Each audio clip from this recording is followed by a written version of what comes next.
Welcome. We're going to skip through. We're going to go really fast. Thank you for your patience. So, on the agenda, we're going to talk a little bit about this year's festival. We're going to talk about the bars, some changes, our role as a volunteer, how beverage sales works. We covered the ID and age verification, but we're just going to do a reminder, our serving processes, bar roles and menu, volunteer responsibilities, safety support, dress codes, and then we're going to finish it up. So, as Zachary mentioned, the festival this year is Tuesday, June 16th to 21st. The hours that you see here, 5 p.m. and 4:30, those are the times the bars open. So, you will notice that your shifts always start for those who open an hour ahead of time. The reason being, we need to kind of make sure everything gets cleaned up and set up. And then when we close, we add a half hour to your shift. By the time we get to Thursday, Friday, usually 15, 20 minutes, and we get everything cleaned up and put away, and we are good to leave. So this year, they've updated the bar location. So the main bar that'll run from Tuesday to Sunday will be located in the area where Bijou Patio is, but our back will be to main, and we're going to be facing the side of the cube. So that's between it's the Crocus building and the Patterson building.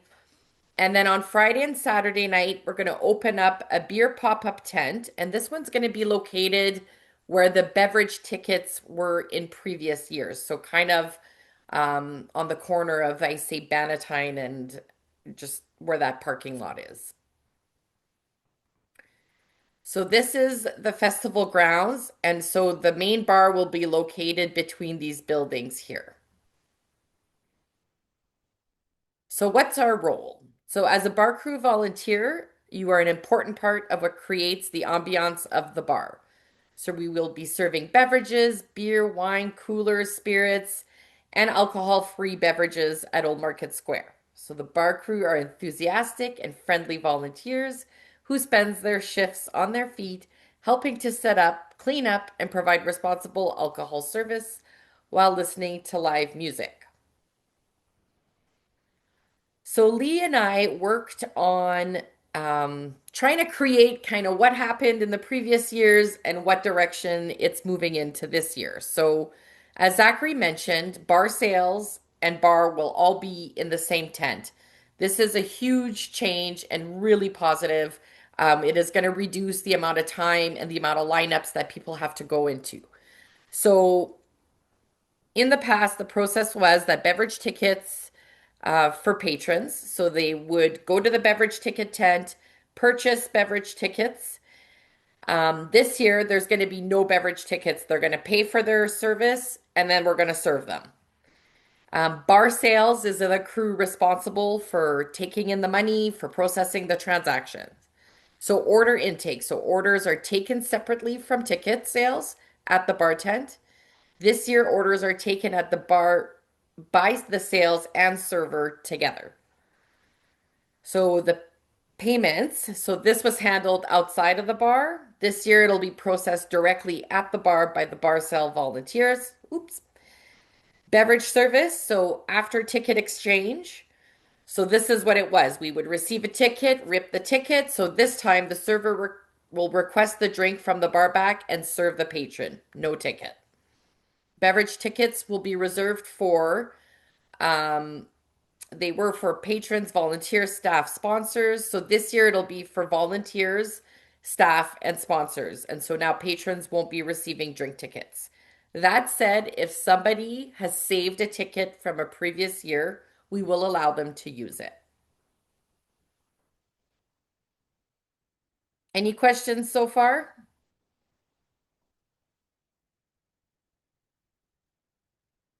Okay.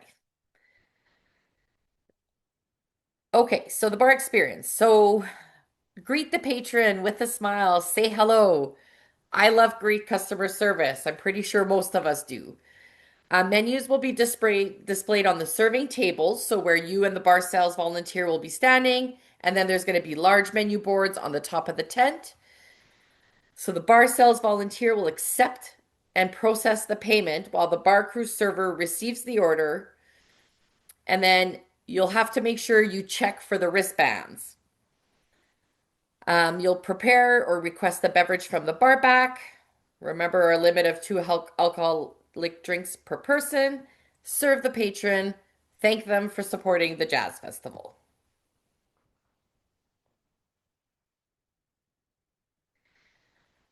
Okay, so what's the bar sales and service process? So patron will place their order and pay. So patrons order, they pay for their beverage with the bar sales volunteer at the front of the bar.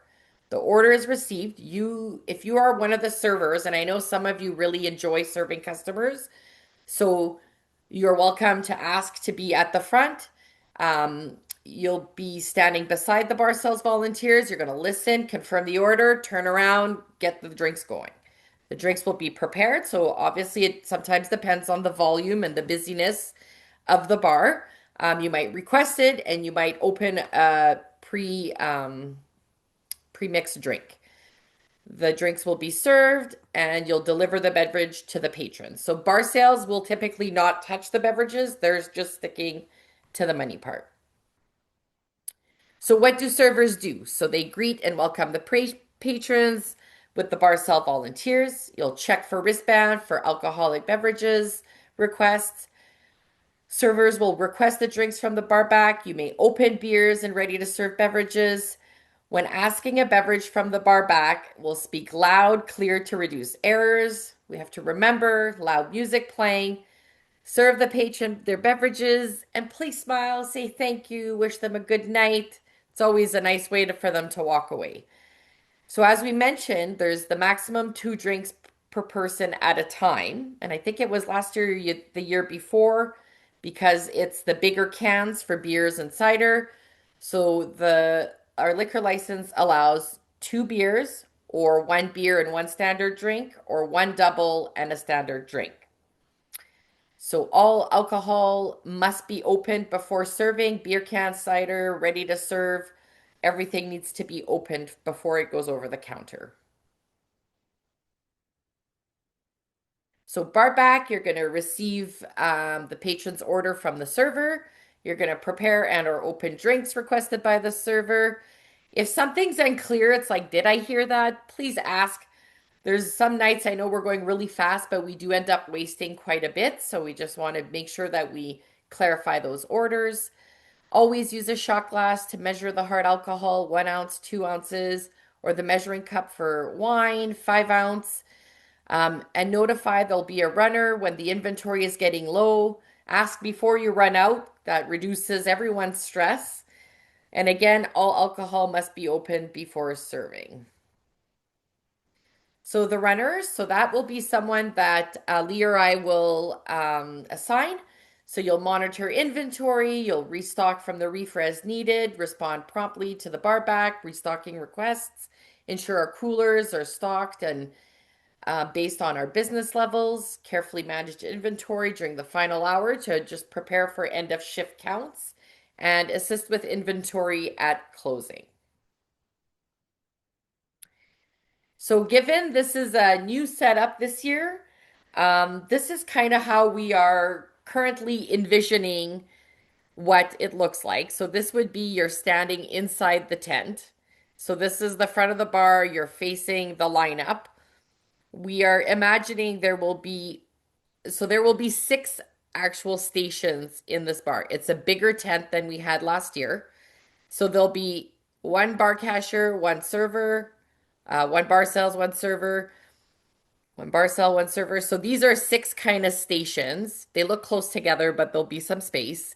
And then the coolers will be in the back. And then we're still figuring out if we'll be able to fit a second smaller table to pour so you're facing. Because I know that was some feedback that some of you provided last year is it's hard when we have to turn around to pour beverages. And then all of our stock and supplies we're going to keep on the back row. We just remember that for our food handling and license, we have to make sure that none of our items are stored on the ground. So always make sure there's either a pallet or some sort of buffer between our supplies and the ground. Any questions? Okay, opening tasks. So festival and patio seating. I see a typo. So arrange and clean all the tables, chairs across the festival grounds. We also have some volunteers that are often there during the week that do come and help with us with that. In the main bar tent and serving tables, we'll follow the new layout.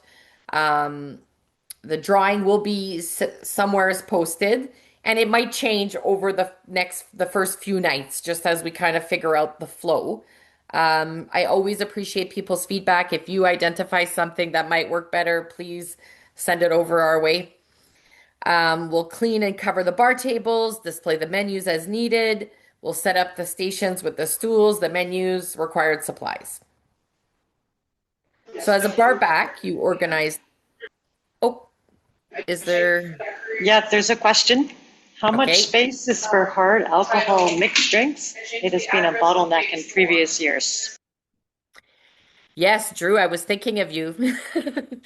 Okay, so if we go back to the drawing, the tent is 20 by 20 as opposed to 15 by 15. So what I would like is that these are just regular tables and that we have a thinner table in the front of in the between the last two rows where you'd be facing like forward to pour and serve. And because there's multiple stations, we're not sure if this area is going to be two or three. If it could be that we align two coolers with these two, two coolers with these two, two coolers with these two, and then you would each have your own pouring station at the front. And I think that if we did it kind of in silos like that, it might work really nicely. Um, but it's going to be some adjustment. So whoever's there on Tuesdays, we're going to be the guinea pigs on trying to figure out how this works. Does that help, Drew? So it would essentially be three because there's two people here, like two bar sales and two servers here, two here and two here. So they would, if we could build it to make them, this is one station, this is the second station, this is the third. That makes sense. Yeah. Lee, do you have anything to add on this one? Not really, no. Like you said, I mean, we're gonna have to figure this out, and I do know what Drew's saying about not having enough space to mix the alcohol drinks, Yes. but I think having those three silos and three separate setups is going to be helpful and should give us enough space to be able to serve product quickly. Yeah, I But think it's so something we'll too. have to figure out as we go. Yeah, each station would have their own alcohol. Yeah. So there'd be like three open bottles of vodka, three open bottles of rum, three open bottles of whiskey. And then each section would have their own to serve. That's why we think if we can make it this way with like a regular table where the coolers are, and then that smaller table, what we have to assess is that your reach going to the server isn't too far. Like we have to make sure that that reach is reasonable and that we're not gonna pull everybody's arm out that way. Um, might take us a shift or two to kind of wrap our brains around it. But I'm excited. Like it looks promising. I love that it's a bigger tent. I think that we're gonna have more options to make this a bit more functional.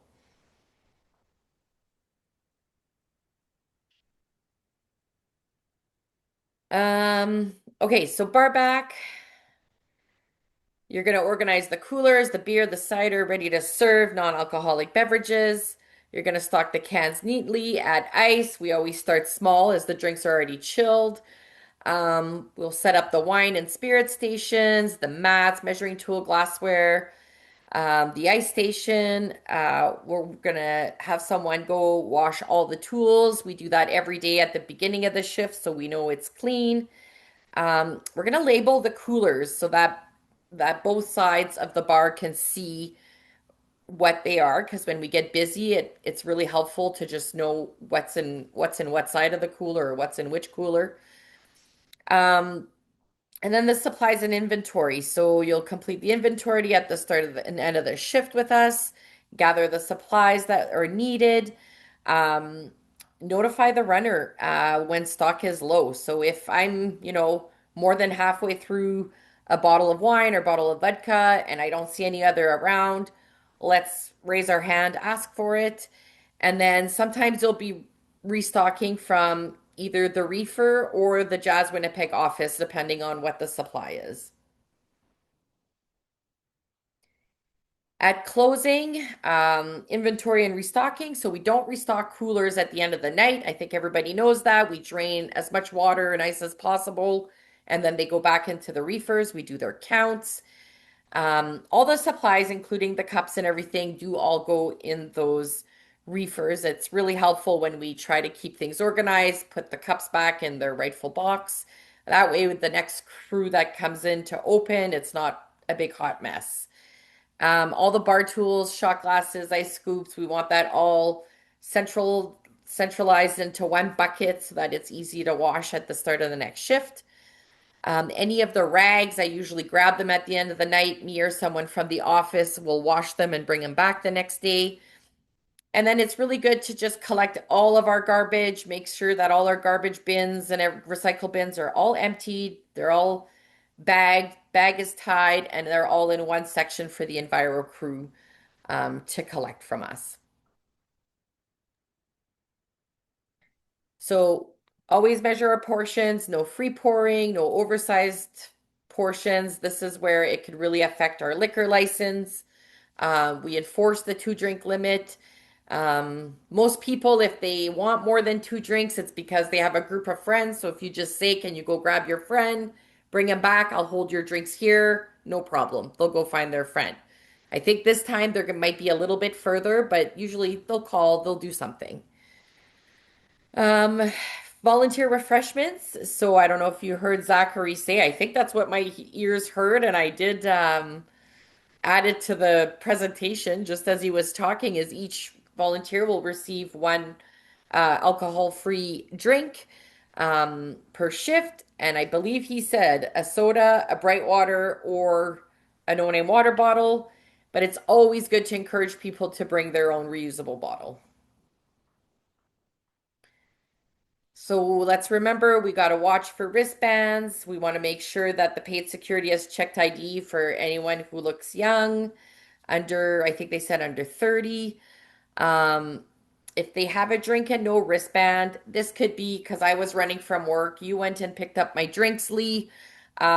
You will know that I am over 18 years. All it is a tap on the shoulder. Hey, I see you're having a drink. Can I just show you? Let's get you a wristband.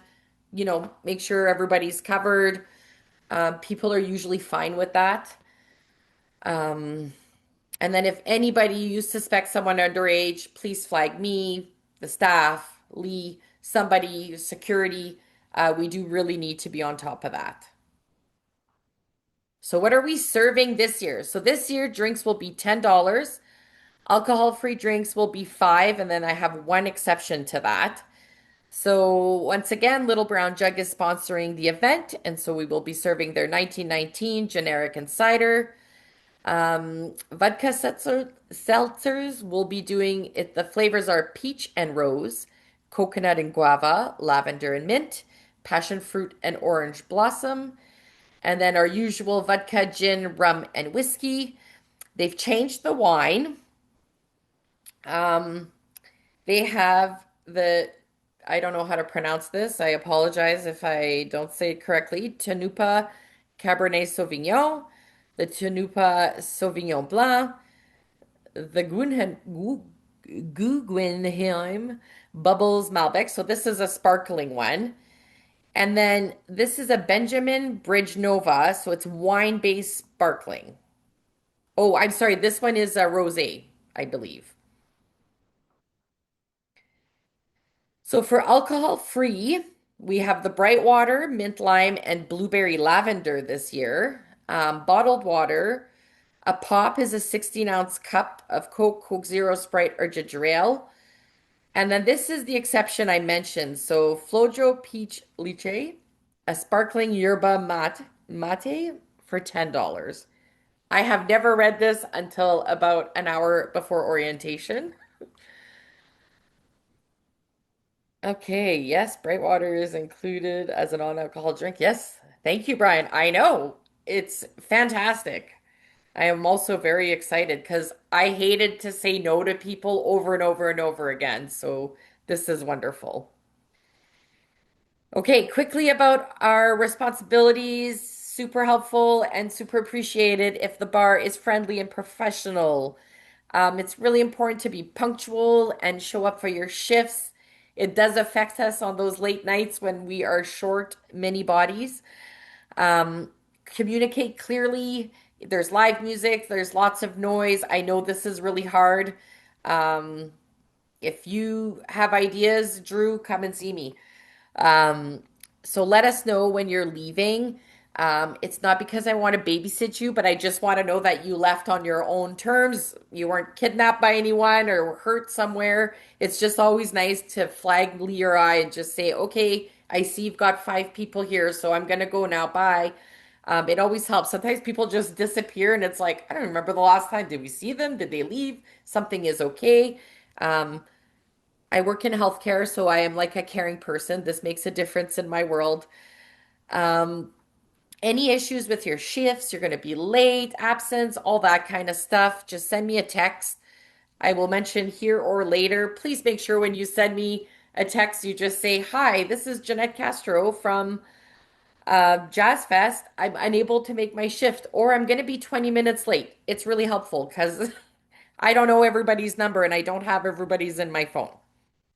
Um, it's it's absolutely our responsibility to observe people if there's anything concerning, somebody's too intoxicated, somebody's extremely rude, and all of those things. You are never expected to deal with it. You just remove yourself. You say, I'll just be 1 minute. You come and get me, come and get Lee, grab a security, event safety, somebody. Um, we don't want you to have to deal with that. Really important to stay sober while you're volunteering. If you are not sober, I will have to send you home. Um, and then you can always take the Smart Choice certification.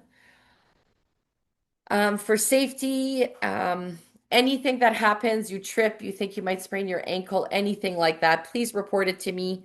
I want to make sure that we get you checked out. We might provide you ice, bring you in if you've cut your hand or something. It's important that you let us know and let us help you. Always be around your surroundings. With the change of location this year, they're going to add some security and we're going to try to block off the back and the sides of the tent just to make sure that there's going to be just to make sure that we're kind of protected and a bit tucked away. So we will ask everyone to have their eyes and ears open just to see if there's um, anything we haven't spotted yet that needs to be taken care of by our guys on the ground. If you need a walk to your car, let me know when you get there. I often need a walk to my car. Um, I won't be the one that's going to walk you because I don't want to walk back by myself, but we will find you a few of us will do it. So never be shy. Don't be worried. Doesn't matter how far, we will walk you. I do ask that you keep closed-toe shoes on during your shift. If you want to get there in sandals, switch to your runners and come back to your sandals and have a drink after it, that's okay. But it's important in the bar. We're moving really fast. It's wet, it's sticky. There's tools, cans. It's important for me that you wear closed-toe shoes. As Zachary mentioned, always wear your Jazz Fest t-shirt and ID badge. You do need it for every shift. Reusable bottles, there's refill stations, and weather appropriate clothing. Sometimes the weather announces rain at 8:30. I think they announced rain today, but I haven't seen any. So just dress for the weather and please still come. If we are going to cancel you, we will send you an email. But sometimes it's like it passes by, it's a quick 5 minute of rain. We all stay under the tent and then the show must go on. Any questions?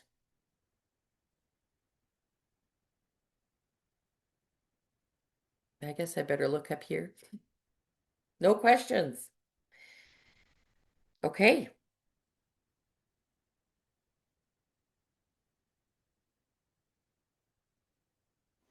So, Jeanette, Yes. we're going to edit this and make it Yes, please. available for people to watch later, and we'll post it to them by email, the link. Okay. Okay. Everybody who's online, River, Megan, Amelia, Drew, Amy, Roger. Okay, so excited for all of you guys to come back. And some of you I haven't met yet. I look forward to meeting you. So that's it for tonight. You are free to go. I will be at Little Brown Jug with Lee tomorrow from 6 to 9. If you want to pick up your t-shirt and ID badges, if you're in the area, you can. You don't have to. We can do it closer to the fest, but we will be there. So feel free to stop on by.